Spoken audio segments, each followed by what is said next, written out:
So, um, despite all of that reinterpretation of the Immaculate Conception or the miraculous middle prayer, "O Mary, conceived without sin, pray for us who have recourse to thee," and reinterpreting this to mean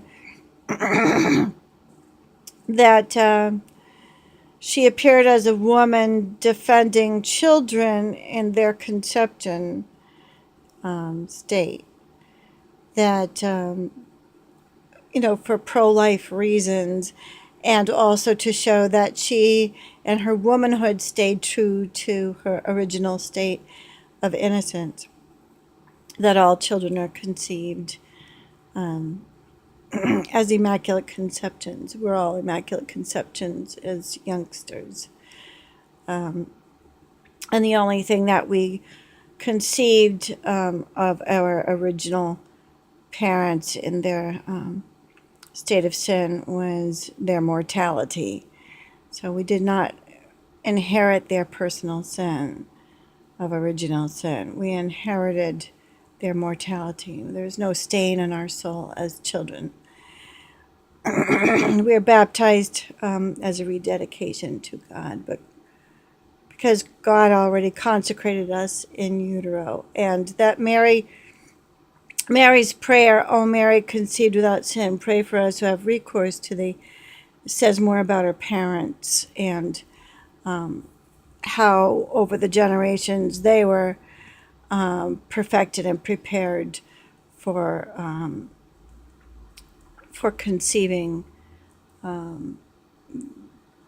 the woman that would bear the Son of God, and that they were worthy to receive the gift of the little blessed Virgin Mother.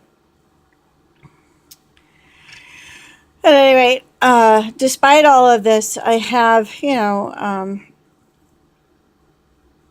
received the gift of her visitations, and one of them more recently was herself as like a white pillar. So I mean, she was very, very a powerful pillar. And in 1995, when she appeared as Our Lady of Medjugorje, the brunette, I can remember thinking that she was quite a powerful figure. As a matter of fact, I saw her again just last night when comparing her with, who was it I was comparing her with? The angels? So there were some like angel statuses, and they were very powerful, but Our Lady was more powerful, and yet because she was perceived as such a gentle woman, that that kind of outdid the it balanced, what do I want to say, put frosting on the power, you know. So the most vivid apparition of Our Lady was in 1995 when she and I could easily equate that was more like an apparition than it was a locution.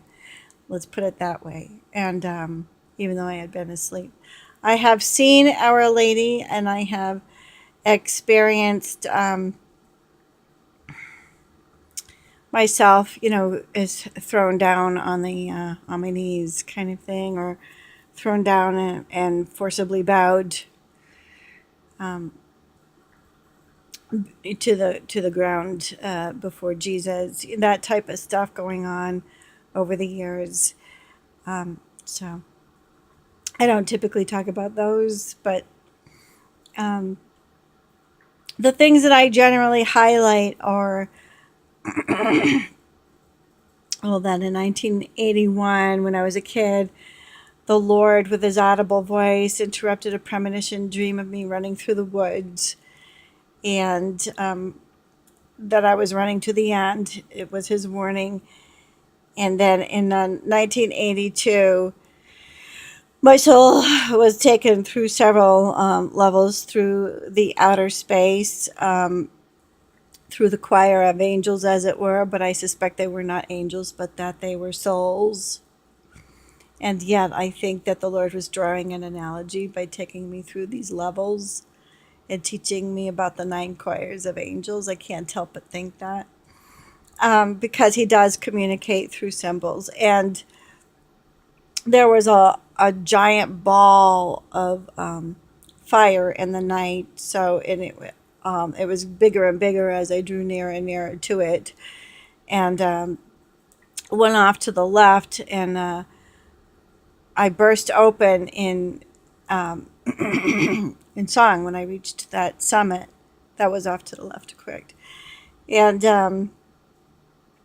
then then I climbed a little higher, and then further over to the left was the light, a narrow gate of light. I tried to pass through it. It wasn't my time yet. I swore at it.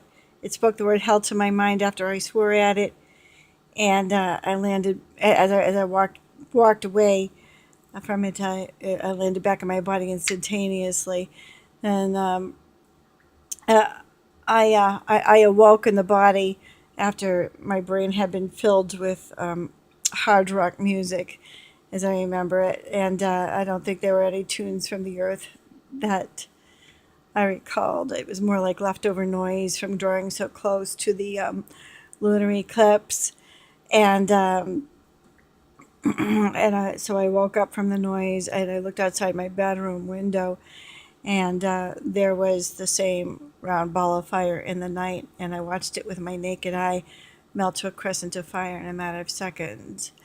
And then all day the next day, everybody was talking about the lunar eclipse from the night before, so I could not easily dismiss it from my mind. Then 6 months later, I dropped into hellfire, but it was the office of the Pope, represented by a book in the night sky. It was a white book with gold lettering, and it replaced the moon.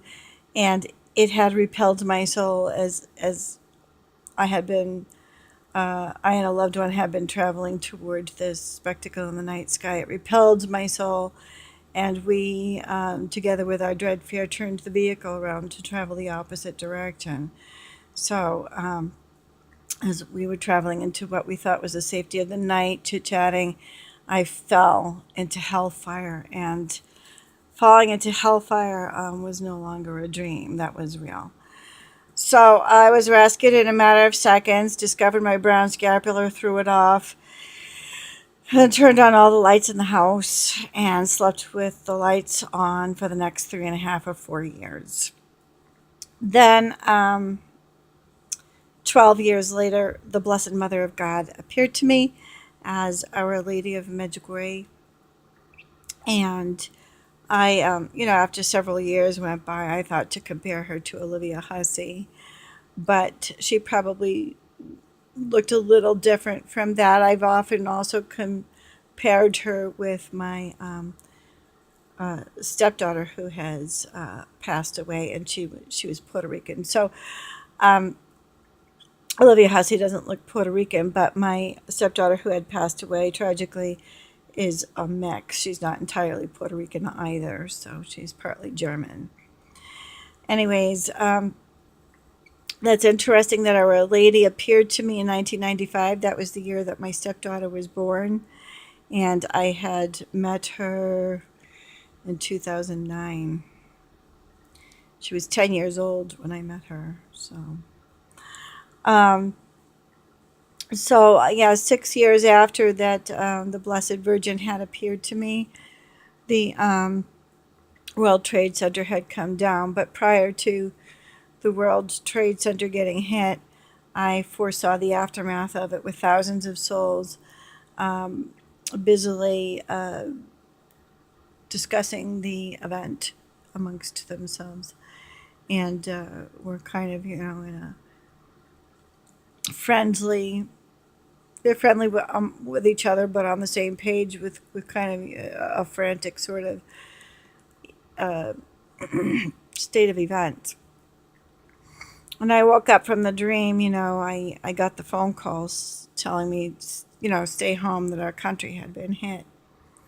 So, I mean, those are the events that I usually highlight. I don't usually talk about other things, such as I talked about in the beginning of this video. But I thought it important to note that she appears as a very powerful queen, and sometimes more personable than other times. So despite the reinterpretation I gave of, like a more naturalized interpretation to explain, um, it's not so much more naturalized because God did fill her with grace. Maybe gave her an extra dose, grace for grace. But I think she did go from grace to grace. And I think that I'm going to give Our Lady the benefit of the doubt that when she appeared and said to Saint Bernadette that she's the Immaculate Conception, that she was not only defending her own status but the status of little children. And I have to think that because the Roman Catholic Church is accused of sacrificing little children to death and discriminating against children who are either born outside of wedlock or who have been breeded by the clergy themselves for the purpose of human sacrifices, um, who may sit in a pompous style against little children conceived outside of wedlock when they themselves are creating the situation for the purposes of human sacrifice. So I tend to believe that the Blessed Mother would have appeared as a woman to show that she maintained her state of innocence um, in a very meritorious way, and not that she was